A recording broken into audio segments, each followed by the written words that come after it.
Tempest in Teyvat, Rimuru's Elemental Odyssey by KabirSingh808. The Commissioner's Gambit, Rimuru's Unstoppable Resolve. Rimuru sat quietly in his room, parallel to Farina's. The moonlight spilled through the window, casting faint shadows across the room. Despite the calm of the night, his mind churned with unease. He leaned back on his bed, one hand propping his head as his other hand tapped idly on the hilt of his katana at his side. His thoughts lingered on the earlier events, particularly the woman who had attacked Farina. With a deep breath, Rimuru broke the silence of his mind. Seal, that woman. Who is she? She didn't seem to be with those three buffoons we fought. Ciel's voice echoed in his thoughts, calm and calculated as always. Indeed, she is not. Based on her unique physical traits, particularly her cross-shaped pupils, I believe she is a Fatui harbinger.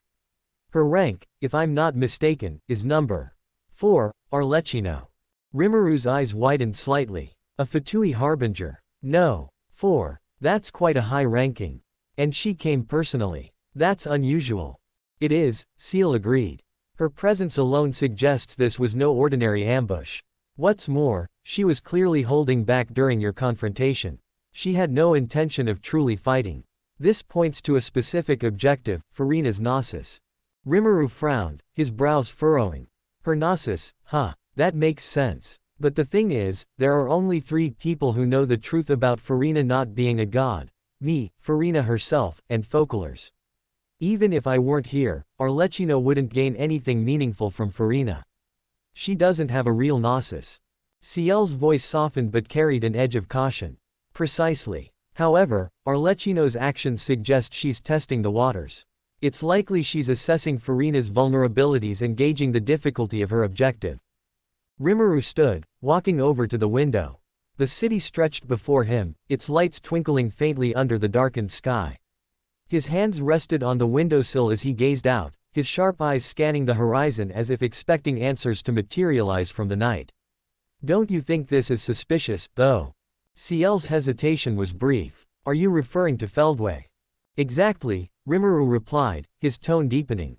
Feldway is working with the Fatui. If he knows about Ivaraj's presence in this world, why hasn't he informed the Harbingers? Capturing Ivaraj would give them power far beyond what the Gnosis could ever provide. And yet, they're still focused on collecting the Gnosis. Ciel processed the question, her tone contemplative. There are a few possibilities. Feldway may have chosen not to share this information with the Harbingers for reasons unknown to us. Alternatively, the Fatui might be collecting the Gnosis as a contingency plan. After all, Ivaraj's power transcends the Gnosis entirely, but it's also volatile and difficult to control. Rimuru's gaze hardened, his reflection faintly visible in the glass. Feldway isn't the type to leave loose ends.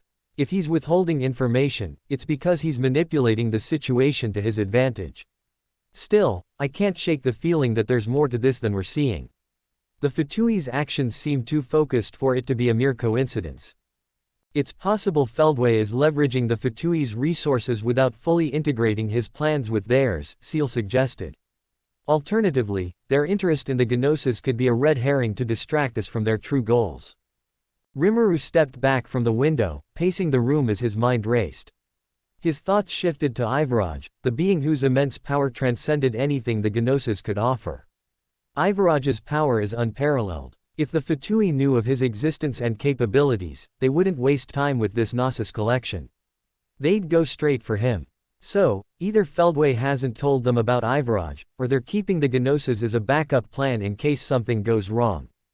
Ciel responded with measured caution. It's also worth considering that Feldway might be keeping Ivaraj's existence a secret to avoid internal conflicts within the Fatui. Sharing such knowledge could disrupt their delicate balance of power. Rimuru stopped, his gaze once again drawn to the city outside. His voice was quiet but firm. Whatever Feldway's planning, it's clear he hasn't abandoned his goals. We can't afford to underestimate him, or the Fatui. Ciel's voice softened. We'll need to gather more information. For now, ensuring Farina's safety, helping Ether to reunite with his sister and monitoring the Fatui's movements will be our priorities. Rimuru nodded silently, his resolve strengthening. The night was quiet, but Rimuru knew that beneath the surface, a storm was brewing. Standing in his room, Rimuru gazed out the window, the city lights flickering in the distance. His thoughts wandered to the task ahead. Tomorrow, I'll need to go with Ether to Inazuma, he murmured internally. The journey was necessary, but questions about their approach lingered in his mind. Hey, Seal, Rimuru called mentally, is it really okay to enter Inazuma illegally like this? I mean, they've got that whole closed border policy thing going on. Ciel's response was calm and reassuring. It shouldn't pose a significant problem, especially given your abilities. But if you're concerned, why not scout it out beforehand? We could verify the situation ourselves. Rimuru considered her suggestion, a faint smile forming on his lips. That's not a bad idea. It's still midnight, so if I hurry, I can check things out without wasting too much time. Plus, flying at top speed, it shouldn't take long. With that, he turned his attention back to Furina's safety. He summoned another clone, identical in form to himself, and addressed it with a nod. You'll be stationed outside Furina's door. Keep watch. The other two clones are already on guard, so you'll join them. The clone responded with a silent nod and took position near Furina's door. The trio of clones, one at the door and two monitoring her window and surroundings, ensured her protection. Rimuru felt a sense of relief knowing she would be safe. Rimuru then focused on his unique ability, transferring his consciousness to the clone stationed near Ether and Paimon, who were still resting in Liu. In an instant, his perception shifted, and he found himself in the room with the two travelers. The original Rimuru's body back in Fontaine was now merely a clone, indistinguishable to anyone who might stumble upon it. Standing quietly, Rimuru stretched his arms as he adjusted to the new perspective. This should make things easier, he thought, glancing toward Ether and Paimon, who were sound asleep. Flying from Liu to Inazuma will take some effort, but it's definitely faster starting from here. Without hesitation, Rimuru stepped outside the inn where they were staying, ensuring his movements were silent so as not to wake anyone. The cool night air brushed against him as he looked toward the horizon, where the seas leading to Inazuma awaited. Time to see just how well their border security holds up, Rimuru muttered with a smirk, his figure lifting into the air as he activated his flight abilities. His form glided swiftly and silently through the night, heading toward the mysterious land of eternity, ready to uncover any challenges that might await their arrival. Rimuru soared through the night sky, his wings cutting smoothly through the dense rainstorm that blanketed the path to Inazuma. The storm roared with lightning and rain, a fierce barrier meant to deter intruders. However, for Rimuru, immune to both lightning and rain, it was a minor inconvenience. He pushed forward effortlessly, the storm parting slightly in his wake. As he pierced through the heart of the storm, Ciel's calm yet urgent voice echoed in his mind. Master, someone is trying to observe you. Should I block them? Rimuru's gaze sharpened, his senses alert. Yes. Don't let them see anything. Ciel immediately activated her barriers, masking Rimuru's presence from the prying gaze. With the interference cut off, Rimuru exited the storm and found himself hovering above Inazuma. From this vantage point, the island nation sprawled below him, its illuminated streets and majestic architecture creating a stunning tapestry against the night. The city shimmered faintly, the energy of electro humming in the air. Hovering high above, Rimuru crossed his arms and smirked. Well, that was easier than I thought. But his moment of ease was short-lived. Master, Ciel's voice interrupted, tinged with urgency. Someone is approaching at an extremely fast speed, and their intent is hostile. Rimuru tensed, his instincts kicking in. He unsheathed his katana, its blade gleaming faintly under the moonlight. His eyes scanned the surroundings, searching for any sign of the threat. Yet, the vast sky around him was empty. Confused, Rimuru turned his gaze back toward the city, his eyes landing on the towering castle dominating the landscape. Its sheer size and grandeur were striking, but what caught his attention was the sudden flash of movement at its peak. A streak of lightning tore through the sky, hurtling directly toward him at an astonishing speed. Rimuru reacted instinctively, shifting his position midair and narrowly avoiding the bolt. The air sizzled around him as the lightning dissipated. His sharp gaze returned to the castle, now honing in on a lone figure standing atop its highest point. Even from the distance, Rimuru's enhanced vision allowed him to see her clearly. She was a striking woman with pale skin, piercing purple eyes with light blue pupils, and long, dark violet hair that faded into glowing ends. A faint, ethereal beauty surrounded her, emphasized by a beauty mark beneath her right eye. Her presence exuded authority and power, amplified by the lingering crackle of electricity in the air. Rimuru's eyes narrowed, and he spoke internally. Hey, Seal, isn't that? Before he could finish, Seal confirmed his suspicion. Yes, that is Raiden Shogun, the Electro-Archon. Her tone turned serious. Master, be on your guard. She possesses immense strength, and her intent is clear, she sees you as a threat. Rimuru frowned. Killing intent, huh? But how did she know I was here? Seal responded swiftly. When she tried to perceive who was entering Inazuma, I blocked her vision to protect your identity. This likely raised her suspicions, making her think you are a dangerous intruder. Rimuru's expression hardened as he adjusted his grip on his katana. So, because I blocked her, she assumes I'm up to no good. Great. Just great. He sighed, his gaze shifting back to the formidable figure atop the castle. Well, I guess we're doing this. Raiden Shogun remained motionless, her presence as sharp and commanding as a drawn blade. Another crackle of lightning surrounded her, signaling her readiness to strike again. Rimuru could feel the weight of her gaze, even from afar. Ciel's voice echoed once more. Master, this is no ordinary opponent. She is an Archon, a being deeply tied to this world's elemental laws. Underestimating her could prove fatal. Rimuru smirked, his confidence unwavering despite the situation. I didn't plan to underestimate her. But this might take some convincing to avoid a fight, or I should just retreat for now. With that, Rimuru steadied himself, preparing for the inevitable confrontation or an inevitable retreat as the storm around Inazuma seemed to intensify, the air thick with tension and power. Just as he began to move forward for negotiations, Rimuru noticed Raiden Shogun making her move. She was meticulously preparing herself from the top of her castle, a sight that gave Rimuru pause. This isn't good. I don't think I can win this fight. Maybe I should go back for now. She doesn't seem open to dialogue. Determined to leave without provoking her further, Rimuru started to back away, keeping his back to Raiden Shogun. However, he was unaware of her swift and decisive action. As he moved a few steps behind, Raiden Shogun launched herself from the castle with a speed that left Rimuru momentarily breathless. She closed the distance between them, covering kilometers in mere seconds, and unleashed a horizontal slash aimed directly at Rimuru, intending to sever him in half. Despite the sheer velocity of her attack, Rimuru was already on guard. He deftly blocked her strike, the clash of their blades sending a shockwave that knocked him slightly off balance. The impact reverberated through his body, prompting him to question Raiden Shogun's unusual speed. As she opened her mouth, a torrent of incomprehensible words spilled forth, further confusing Rimuru. A variable, she intoned ominously, her voice carrying the weight of her authority. You must die here. Rimuru's mind raced, struggling to process her declaration. Oi, is she crazy? He thought incredulously. Raiden Shogun's eyes burned with determination as she continued her assault, each movement precise and deadly. Rimuru realized that underestimating her was a grave mistake. Her intent was unmistakable, and her skills were beyond anything he had anticipated. Seal, Rimuru addressed her mentally, Raiden Shogun is more formidable than we thought. Her speed and intent indicate she's not here to negotiate. Ciel's voice was steady, despite the escalating danger. Agreed, Master. She's clearly prepared for a confrontation. We must remain cautious and strategize accordingly. Rimuru nodded, his resolve strengthening despite the precarious situation. Understood. Let's see what she's really after.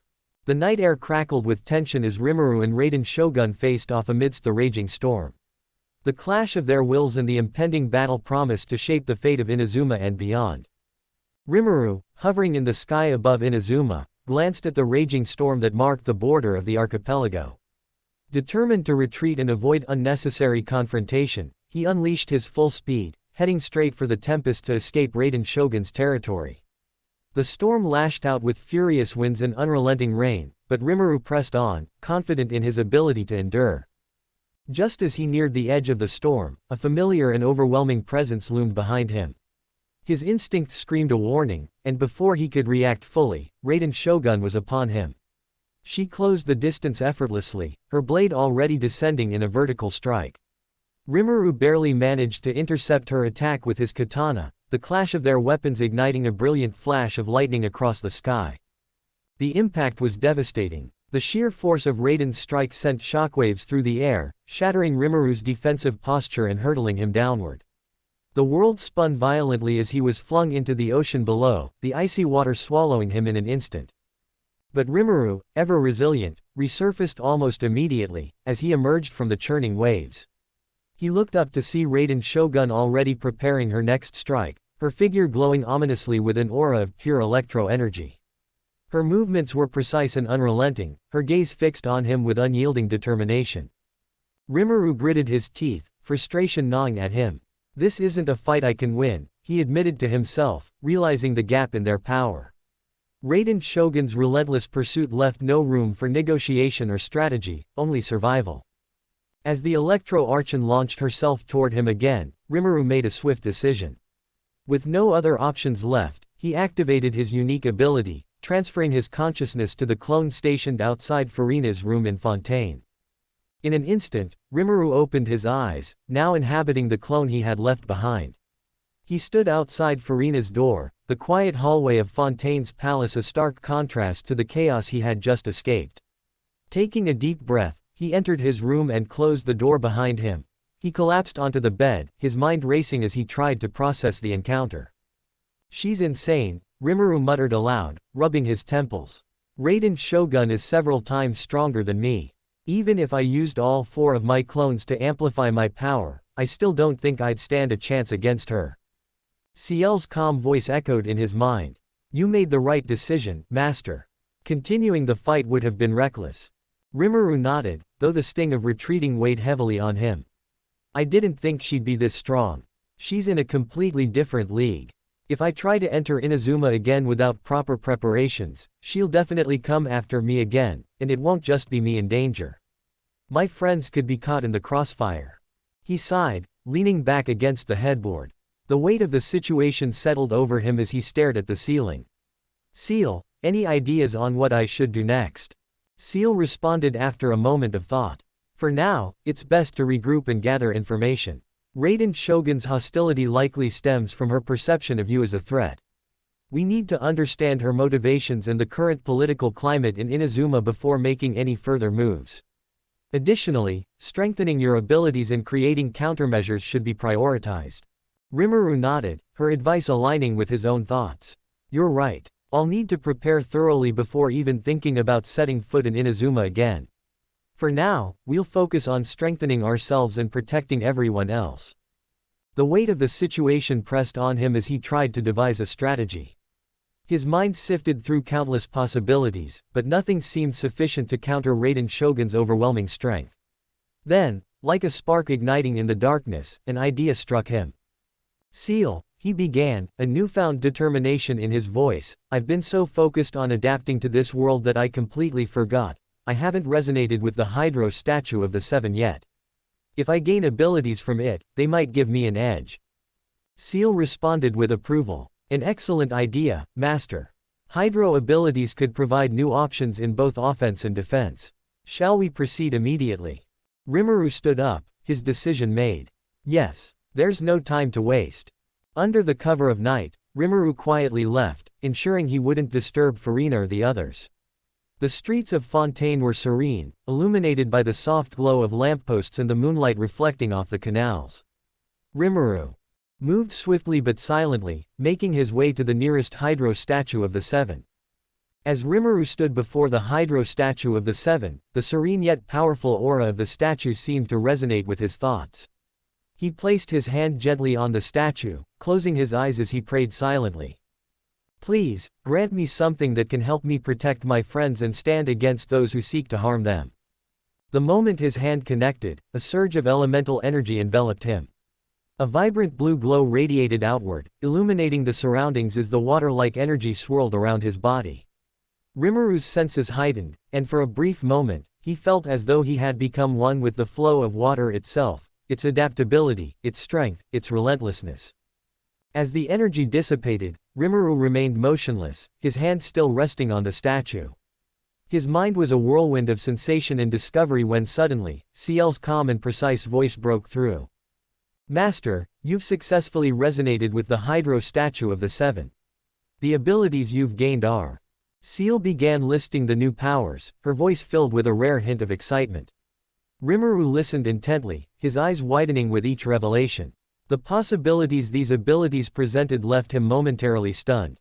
After Seal finished explaining, a grin slowly spread across his face.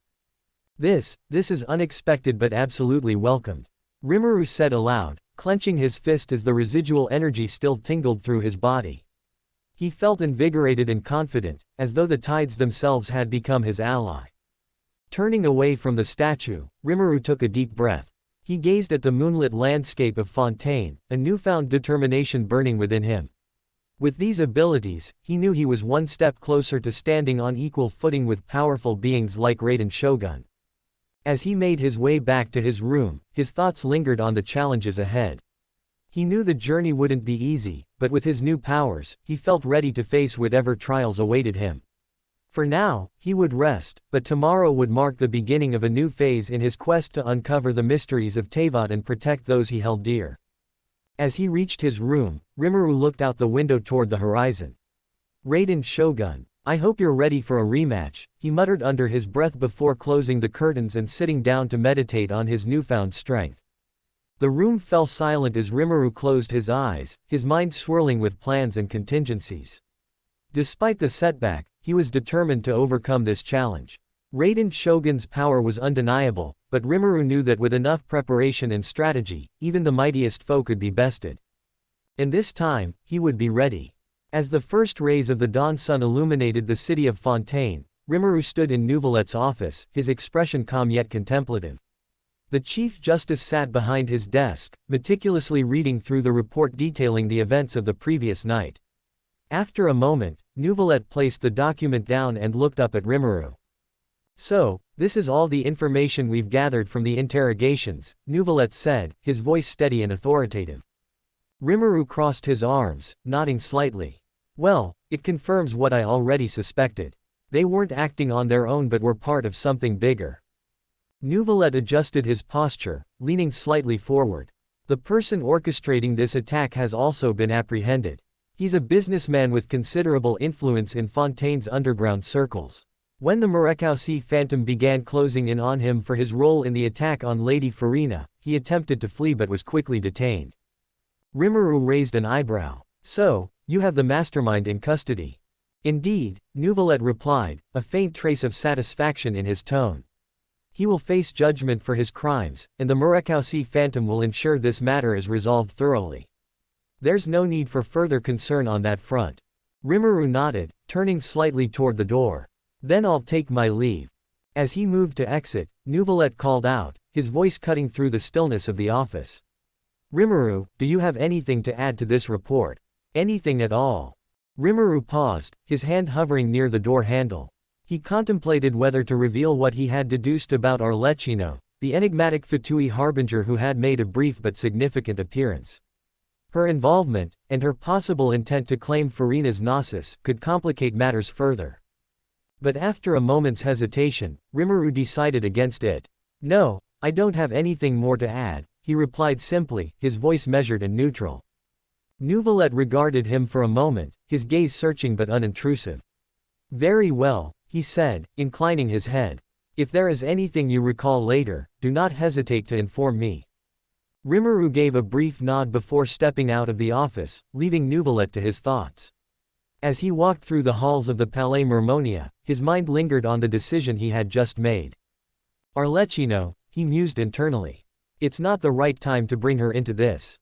If I reveal too much now, it might create unnecessary panic or lead to more complications.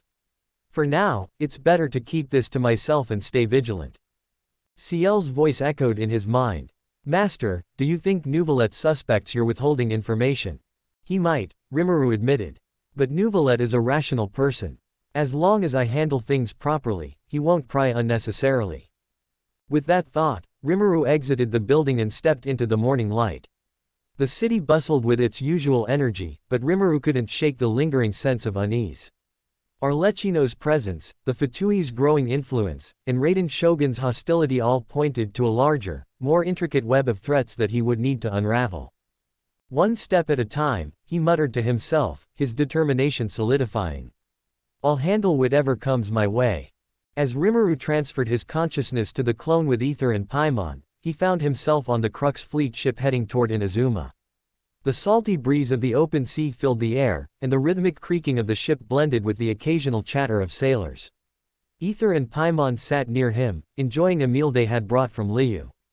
Oh, so we're finally heading to Inazuma, Rimuru said casually, stretching as he adjusted to his new surroundings. Paimon, with noodles half hanging from her mouth, quickly gulped them down and exclaimed, Rimuru, you're back. Yeah, I'm back, Rimuru replied with a small smile before glancing at Ether. To his surprise, Ether was staring at him with narrowed eyes, a clear mix of suspicion and disappointment. Confused, Rimuru asked internally, Ciel, what's with him? Ciel's calm voice echoed in his mind. It seems he discovered that you were appointed as Furina's personal guard. That might explain his mood. Rimuru let out an awkward chuckle, scratching the back of his head. Ether finished his food, set his bowl aside, and, without a word, pulled out a newspaper. He unfolded it and held it up for Rimuru to see. Bold letters on the front page screamed, Rimuru Tempest appointed as Archon Furina's personal guard. Ether fixed him with a piercing gaze. What's the meaning of this, Rimuru? Rimuru blinked, caught off guard. Well, I can explain myself, he began, only for Ether to cut him off. Oh, really? Then by all means, please do, Ether said, his tone sharp and demanding. Rimuru opened his mouth to reply but quickly remembered Focalor's warning. If the heavenly principles caught wind of their plans, everything could fall apart. He closed his mouth, sighed deeply, and said, I can't explain myself right now. Ether stood abruptly, his frustration boiling over. How are you going to protect her and be here with us at the same time? And now, you won't even tell me the truth. What are you planning, Rimuru? Rimuru looked at Ether, his eyes steady but tinged with regret. Listen, Ether. It's not something I can explain right now, but I promise you'll understand in time. Ether's fists clenched at his sides, and his voice dropped to a low, almost pained tone. Why are you all the same? Rimuru tilted his head, confused. What do you mean? Ether's voice suddenly rose, his emotions pouring out. You all act the same. Whether it's you, Zhongli, or Venti, you're all hiding things from me. Secrets. Lies. I'm supposed to trust you, and yet none of you trust me enough to tell me anything. The outburst startled Paimon, who quickly tried to soothe him. Ether, please don't be upset. Rimuru probably has his reasons. Ether sank back into his seat, his gaze fixed on the floor. His voice was quieter now, almost a whisper. You said you considered me your brother, Rimuru. But it feels like you don't trust me at all. You're keeping so many secrets. Rimuru's eyes softened, his heart heavy with guilt. He took a deep breath and replied, Ether, I do have secrets I need to hold onto for now. But it's not because I don't trust you. It's because there are things I can't share just yet. I promise you, when the time is right, you'll know everything. Ether glanced up, his eyes searching Rimuru's for sincerity. You promise? I swear, Rimuru said firmly. But until then, please trust me. I'm doing this for a reason. The tension hung in the air for a moment before Ether leaned back, closing his eyes with a heavy sigh. Fine, I'll trust you, for now. But don't break that trust, Rimuru. Paimon looked between the two, her usual cheer dimmed by the serious atmosphere. Paimon hopes you two don't fight. You're supposed to be friends, after all. Rimuru offered her a small smile. Don't worry, Paimon. We'll be fine. As the ship continued its journey toward Inazuma, Rimuru leaned against the railing, the conversation replaying in his mind. He knew that keeping secrets from Ether was straining their friendship, but for now, it was a burden he had to bear. Ciel, he said internally. I need to make this right when the time comes. Until then, I'll just have to prove myself through my actions. Ciel's voice was gentle but resolute. Understood, Master. I'll assist you in any way I can. With that, Rimuru closed his eyes, letting the cool sea breeze wash over him as he prepared for the challenges that awaited him in Inazuma.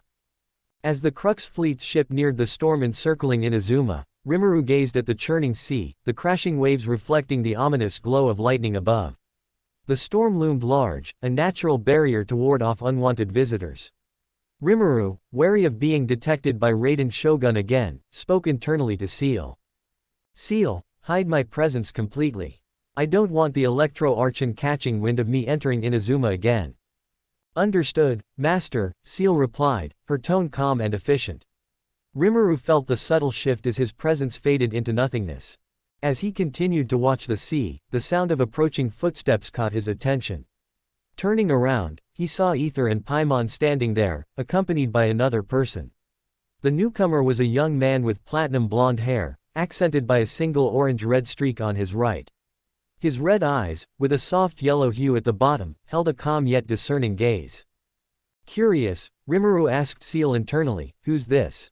"He is Katahara Kazuha," Seal informed him. Rimuru nodded and turned his attention back to the group, greeting Kazuha with a friendly smile. "Ah, you must be Katahara Kazuha. It's nice to meet you." Kazuha raised an eyebrow, surprised. "But I don't recall introducing myself to you." Rimuru chuckled softly. "True, but one of my clones overheard the conversation earlier. Since we share the same consciousness, I know what they know."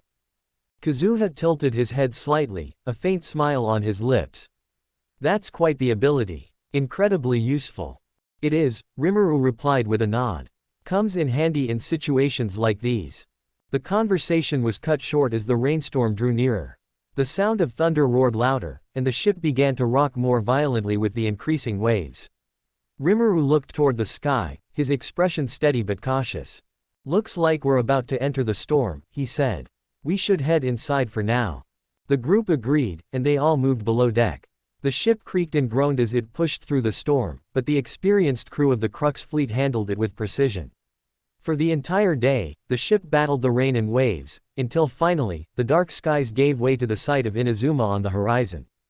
The docks of Rito came into view as the storm began to ease. The crew, led by Beidou, skillfully brought the ship to dock. As the gangplank was lowered, Rimuru, Ether, Paimon, and Beidou disembarked, stepping onto the soil of Inazuma at last. The air was thick with humidity from the lingering rain, and the scent of the sea was strong. The bustling dockworkers gave the group a quick glance before returning to their duties, seemingly accustomed to travelers arriving through Beidou's efforts despite the nation's strict borders. Paimon stretched her arms. "Phew, we're finally here. That storm felt like it lasted forever." Ether nodded, his eyes scanning the area cautiously. "Yeah, but we should tread carefully. Inazuma isn't exactly welcoming to outsiders." Rimuru took a deep breath, the weight of his previous encounter with Raiden Shogun still fresh in his mind. "Agreed. Let's keep a low profile for now." Beidou chuckled as she clapped Ether on the back. "Relax a little. You've got me and the Crux fleet backing you up. And from the looks of it, your friend here," she gestured to Rimuru, "knows how to handle himself." "Thanks for the vote of confidence," Rimuru replied with a small smile. "But let's not push our luck." As the group stood at the bustling docks of Rito, a young man approached them with a relaxed yet purposeful stride. He had green eyes, fair skin, and messy strawberry blonde hair that was mostly short, save for a section at the back of his head that trailed down to his shoulders. His demeanor exuded warmth and approachability, instantly putting the group at ease. Beidou was the first to speak, a grin on her face. "Oh, here he is. The person I was telling you about." She gestured to the man. "Everyone, this is Toma." Rimuru's eyes lit up with recognition. He remembered Beidou mentioning Toma during their journey, explaining that he was someone with good connections in Rito who could help them navigate Inazuma's tricky borders and its sometimes hostile bureaucracy. Rimuru stepped forward and greeted him warmly. "Ah, so you're Toma. Beidou spoke highly of you. Nice to meet you." He extended a hand. "We'll be in your care from now on." Toma took Rimuru's hand in a firm but friendly shake, his smile radiating genuine hospitality. "The pleasure's all mine. I'm always happy to lend a hand to travelers, especially when Beidou herself vouches for them. I hope you had a safe trip getting here." "We did, thanks to Beidou's crew," Rimuru replied. "Though the storm was a bit much." Toma chuckled lightly. "The storms around Inazuma can be quite intimidating, but it looks like you made it through just fine. Welcome to Rito. I'll do my best to help you settle in and get what you need while you're here." Before the conversation could continue, Beidou interjected. "Well, now that you're all in good hands, I think it's time for me to take my leave." Paimon blinked in surprise. You're leaving already, Beidou. Beidou nodded, her expression turning a little more serious. Yeah, I've got someone on my ship that the folks around here might not take kindly to seeing.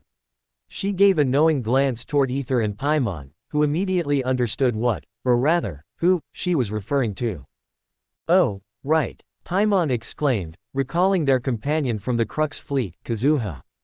It's probably best if he stays out of sight for now. Ether gave Beidou an appreciative nod. Thank you for everything, Beidou. We couldn't have made it here without you. Beidou grinned and patted Ether on the shoulder. Don't mention it. Take care of yourselves out here, and if you ever need help getting out of Inazuma, you know where to find me. She then gave a casual wave to the group. Good luck, and stay safe. With that, Beidou turned and walked back toward her ship, her confident stride reflecting her trust in Toma to take over. Rimuru watched her go before turning back to Toma. Well then, Toma, what's our next step? Toma smiled and gestured toward the main street of Rito.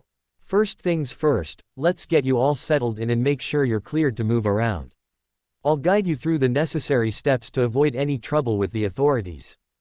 As the group walked into Rito, Toma guided them to a small bench near the entry checkpoint where a stern-looking woman stood with a pair of guards flanking her. She exuded an air of authority as she greeted them. Hello, please state your name, identity, and purpose of your visit, she said firmly, then glanced at Toma. Except you, Toma. Toma nodded warmly, clearly familiar with the procedure. Rimuru, standing silently behind with his face concealed by a mask, observed the exchange. Ether and Paimon, however, froze in confusion. Name, identity, documents. Paimon whispered nervously. We didn't bring anything like that. Before the situation escalated, Rimuru turned toward Toma, who was standing with his characteristic relaxed smile, holding a stack of papers in his hand. Hey, Toma, Rimuru said dryly, his tone laced with amusement. Just give them the papers. I know you've got them. Toma chuckled softly, unfazed. Ah, you caught me, Rimuru. I was planning to surprise you, but I suppose there's no point now.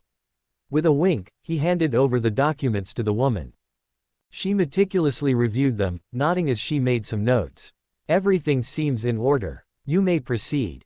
The group entered Rito, a bustling hub of commerce and trade, but their relief was short-lived.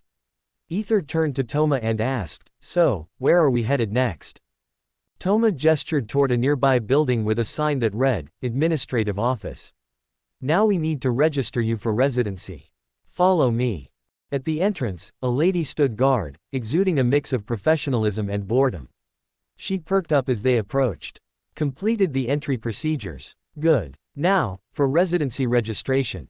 She looked over the group and continued with a straight face.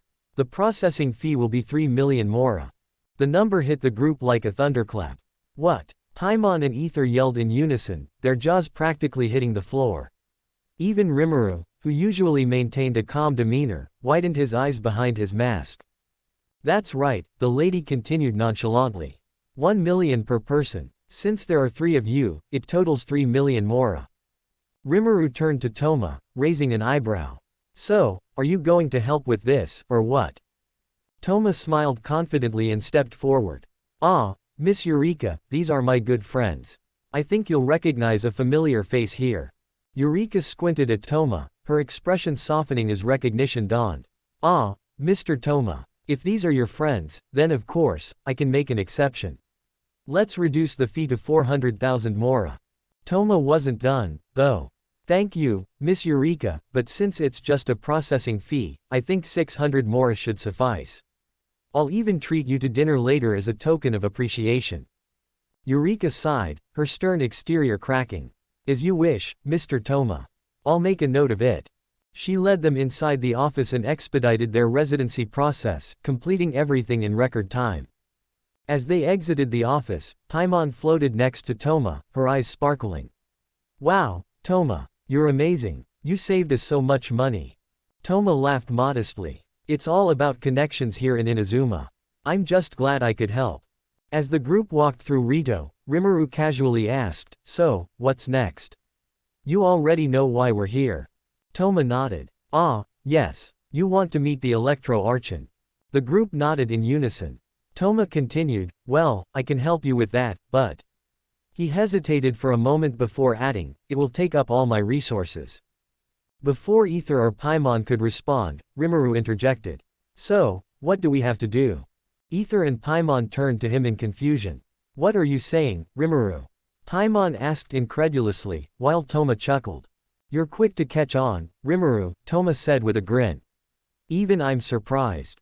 Realizing what Toma was implying, Ether and Paimon sighed in unison. So, you want our help with something first? Paimon asked, crossing her arms. Toma nodded and explained the dire situation of the International Trade Association, detailing the oppressive conditions they were under and how they were struggling to maintain their livelihoods. After listening to his explanation, Rimuru nodded and stepped aside, ensuring no one could see him. In a low voice, he called on Seal to assist as he created 2 clones. You two, he said to them, help the trade association in any way possible. Do what's necessary to resolve the situation quickly. The clones nodded silently before vanishing in a flash. Returning to the group, Rimuru casually said, well, let's just wait here for the time being. Toma raised an eyebrow, clearly puzzled. Wait, aren't you going to help them? Rimuru replied with a confident smile, already doing it. Toma's confusion deepened. But, you're standing right here. Rimuru simply gestured for patience. The group waited for about an hour before Rimuru suddenly stood up. Looks like it's done, he said. Toma blinked in surprise. Wait, what's done? The problem you gave us, Rimuru replied nonchalantly. Toma's eyes widened. But, we didn't even move from here. Rimuru grinned. We didn't. But my clones definitely did. To demonstrate, he created 2 clones beside him, letting them stand for a moment before disintegrating them. Toma stared, mouth agape. Wait, you used your clones to solve the problem? Toma asked, still processing the situation. Rimuru nodded. That's right. Efficient, isn't it? Toma couldn't hide his astonishment. I've never seen anything like this before. Nearby, Paimon floated smugly. Well, you'll get used to it. Rimuru's pretty amazing, after all. Toma turned to Ether, who was watching the exchange with a small smile. Though his expression seemed calm, the subtle glint in his eyes gave a clear message, you're in for a wild ride. Toma chuckled nervously. I'm starting to think I'll be seeing a lot of things I never imagined. You have no idea, Ether replied cryptically, making Toma's grin turn into a sheepish laugh as the group prepared to move on. As Rimuru walked alongside Toma, Ether, and Paimon, the streets of Inazuma bustled with life, though a faint tension hung in the air, a reminder of the Vision Hunt Decree's looming shadow. Toma, ever the friendly diplomat, led the conversation, explaining the current state of affairs with a calm yet resolute tone. The Vision Hunt Decree has caused unrest among the people, Toma said, his voice slightly subdued. The eldest daughter of the Kamisato clan, the Shirasagi Hamegimi, is strongly against it. She believes we must act before more lives are affected. She's hoping that you, he gestured toward Ether and Rimuru, can help change the tide. Before Toma could finish his plea, Ether abruptly cut in, his voice firm and resolute. Don't wanna. The bluntness of the response made everyone pause for a moment. Ether turned to look directly at Rimuru, his expression stern, his golden eyes narrowing slightly. I hope you don't have a problem with my decision. Rimuru met Ether's gaze and sighed internally. He knew where this attitude stemmed from. Ether was still upset about what happened on the ship. The unresolved tension between them lingered like a dark cloud. Rimuru chose not to push the matter, sensing that it wasn't the right time. No problem at all, Rimuru said with a neutral smile, his tone calm and measured. I think avoiding unnecessary confrontation with the Raiden Shogun would be better for all of us. Toma frowned slightly, but his expression remained composed. I understand your hesitance, he said, his voice tinged with disappointment. But without your support, it will be difficult to bring about any real change. Rimuru nodded, though his thoughts were elsewhere. As much as he agreed with avoiding direct conflict with the Electro Archon, one question nagged at him. If we refuse to help here, how are we supposed to meet Raiden Shogun at all? The possibility of gaining an audience with her without direct confrontation seemed slim. Still, Rimuru didn't want to risk alienating Ether further by challenging his decision. For now, he decided to play along and see where things would lead. As Rimuru was lost in thought, he he suddenly heard Ether and Paimon calling out to him. "What are you thinking, Rimuru?" Paimon asked, her voice tinged with curiosity and a hint of impatience. Rimuru chuckled softly, shaking his head. "Nothing important," he replied. Then, turning his attention back to Toma, he began, "So, Toma." But when he glanced ahead, Toma was nowhere to be seen. Rimuru's eyes darted around as he asked, "Where did Toma go?" Ether shrugged, his expression just as confused. "He left for Inazuma City. Before he went, he handed us this letter and said that when we reach the city, we should meet him at a place called the Kamor Tea House." Rimuru's brow twitched in irritation, a visible tick mark forming on his head. He exhaled sharply, muttering, "That brat, he didn't even help us with leaving Rito. How are we supposed to leave without a travel permit?" Hearing this, Paimon groaned dramatically, throwing her tiny arms into the air. "Ah, I knew something was fishy about him. He just left us stranded here." Rimuru sighed, rubbing the back of his neck as he tried to calm his annoyance. "It doesn't matter. Complaining won't solve anything. Let's head to the Kanju Commission and see if they can help us get the permit." Ether and Paimon nodded in agreement, though Paimon continued to grumble under her breath about Toma's lack of assistance. The group began making their way toward the Kanju Commission, navigating the bustling streets of Rito. The harbor town was lively, with traders, merchants, and samurai moving about. However, the watchful eyes of the guards patrolling the area added an undercurrent of tension. Rimuru couldn't help but notice how some people seemed uneasy, their movements cautious as if trying to avoid attention. As they approached the Kanju Commission's office, Rimuru glanced at Ether, who still looked slightly irritated. "You okay with this plan?" he asked. Ether gave a small nod. "For now. Let's see if we can sort this out. But if this turns into another wild goose chase..." Rimuru chuckled lightly. "Don't worry. If that happens, we'll figure out a way. We always do." The group stopped in front of the Kanju Commission's entrance, steeling themselves for yet another negotiation. Rimuru had a feeling this would not be a straightforward process. The group approached the grand gates of the Kanju Commission estate, its imposing architecture looming against the skyline. As they got closer, a guard stepped forward, barring their way with a halberd. His stern gaze swept over them. "Halt! No trespassers are allowed in the Kanju Commission estate," he announced firmly. Paimon puffed up in frustration, floating closer with her hands on her hips. "Hey, we're not trespassing. We're here to meet the Kanju Commissioner. We need a travel permit to leave Rito." The guard, however, didn't flinch. His stance remained rigid, his expression unyielding. Before the conversation could escalate into an argument, a calm, commanding voice echoed from within the estate. "Let them through," the voice said. An older man emerged, his demeanor refined and his robes indicative of high status. He held himself with a quiet authority, and the guard instantly stepped aside, lowering his weapon.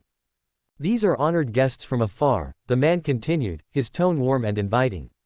"Please, allow them entry." The group exchanged glances before stepping inside, following the man through the ornate corridors of the estate.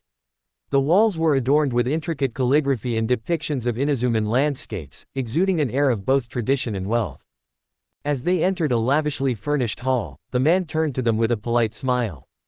"Welcome to the Kanju Commission estate. I am Hiragi Shinsuke, the Kanju Commissioner. It is an honor to host travelers of your caliber." His words dripped with courtesy, but Rimuru's sharp senses immediately picked up something amiss. Ciel's voice whispered in his mind.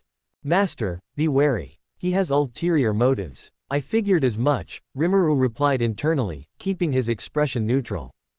Hiragi Shinsuke began to speak, offering platitudes about Inazuma's beauty and the struggles the nation faced.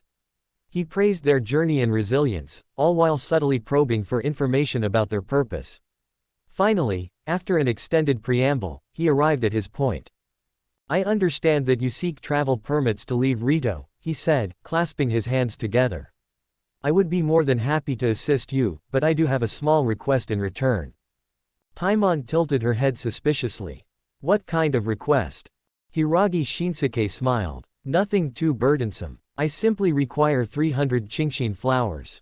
They grow exclusively in the mountainous regions of Liu." Ether and Paimon stared at him, their mouths agape. 300 Qingshin flowers, Paimon exclaimed, flailing her arms. Do you have any idea how rare and hard it is to gather that many? Shinsuke maintained his polite smile. I understand it's a challenging request, but surely adventurers of your caliber can manage it. Rimuru narrowed his eyes slightly, sensing the underlying intent behind the commissioner's words. So, this is how you plan to stall us, he thought. Something big must be happening in Inazuma City. As Ether and Paimon were about to refuse, Rimuru stepped forward with a calm smile. We'll do it, he said confidently. Both Ether and Paimon whipped their heads toward him, shocked. What? Paimon blurted. How are we supposed to collect that many flowers? Rimuru gave her a reassuring smile before turning back to Shinsuke. But we have a condition. If we fulfill this request, you'll provide us with the travel permits for all of us. You just need the Qingshin flowers, right? Shinsuke hesitated for a moment, his smile faltering ever so slightly. A bead of sweat formed on his temple as he replied, of course. I will honor the agreement. But then, as if regaining his composure, he added, however, there is one more thing. Rimuru raised an eyebrow. And what's that? Shinsuke gestured toward a side room. I also need these letters delivered. There are a few. When the group entered the room, their jaws collectively dropped. Stacks upon stacks of letters filled the space, nearly reaching the ceiling.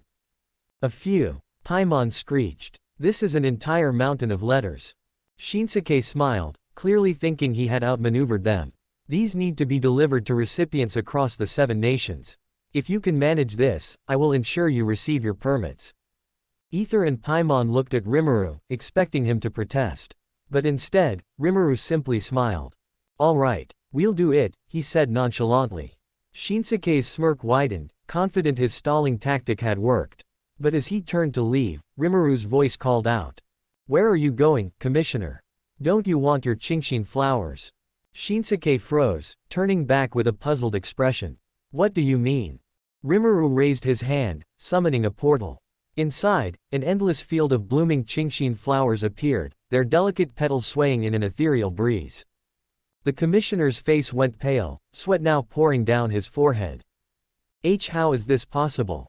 He stammered. Rimuru grinned. Take your pick. I think this should be more than enough for your request. Shinsuke swallowed hard, realizing his first stalling tactic had failed. But then, he latched onto the second task. Well, you still need to deliver the letters, he said, regaining some of his composure. Rimuru walked into the room, transformed into his slime form, and devoured every single letter in one gulp, leaving the space empty. Shinsuke's mouth hung open in shock. Moments later, Rimuru returned to his human form and raised his hand. The letters reappeared, neatly organized into 7 lines. These go to Mondstadt, Rimuru said, pointing to the first line. These to Liu, and the rest to the other nations. Shinsuke stared in disbelief, his confidence shattered. Quite the clever way to stall for time, Rimuru said, his tone dropping. But too bad, since I'm here. Shinsuke gulped, fully realizing he had underestimated his guest. Rimuru stood silently in the hall, his sharp eyes trained on the commissioner. The air grew tense, thick with unspoken challenges as Hiragi Shinsuke tried to mask his unease. It seems, Rimuru thought, a sly smile creeping onto his face, it's time to test my new abilities from the Hydro statue. He turned and walked out into the open courtyard, the soft sound of his footsteps echoing in the quiet estate. Ether and Paimon followed, exchanging puzzled looks, while the commissioner lingered in the hall, his curiosity piqued despite himself.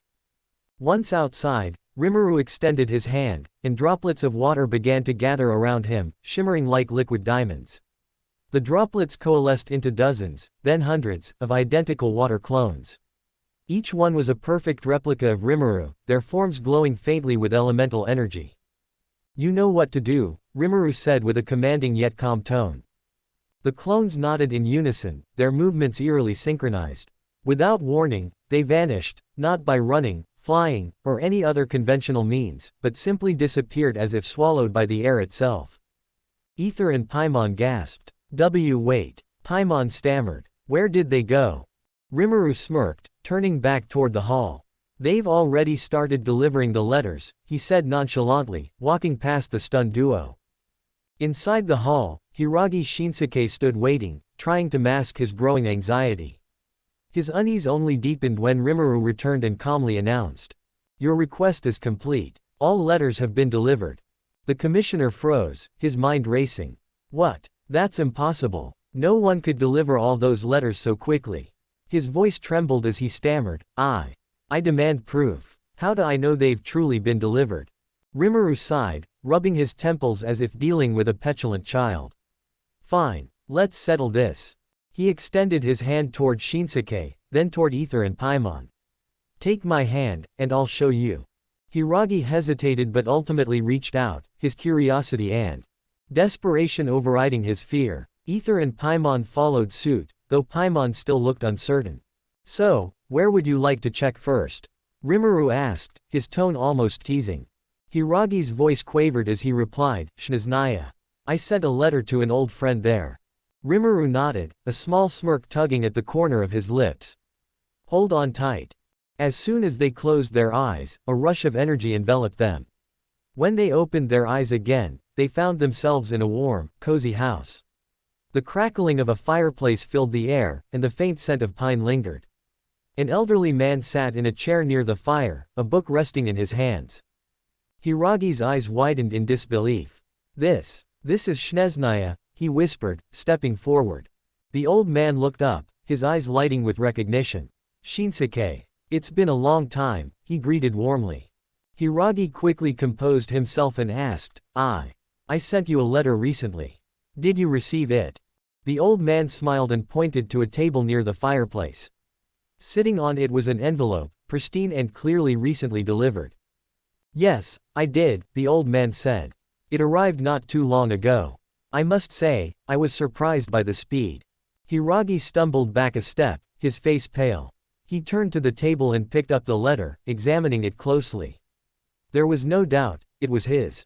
Still in shock, he rushed to the door and flung it open.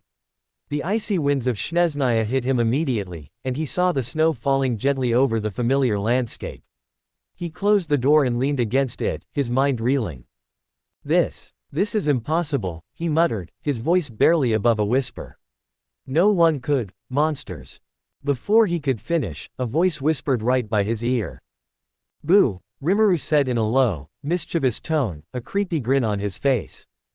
Hiragi let out a strangled cry, his knees buckling as he fainted on the spot. Paimon hovered over him, poking his cheek with a finger.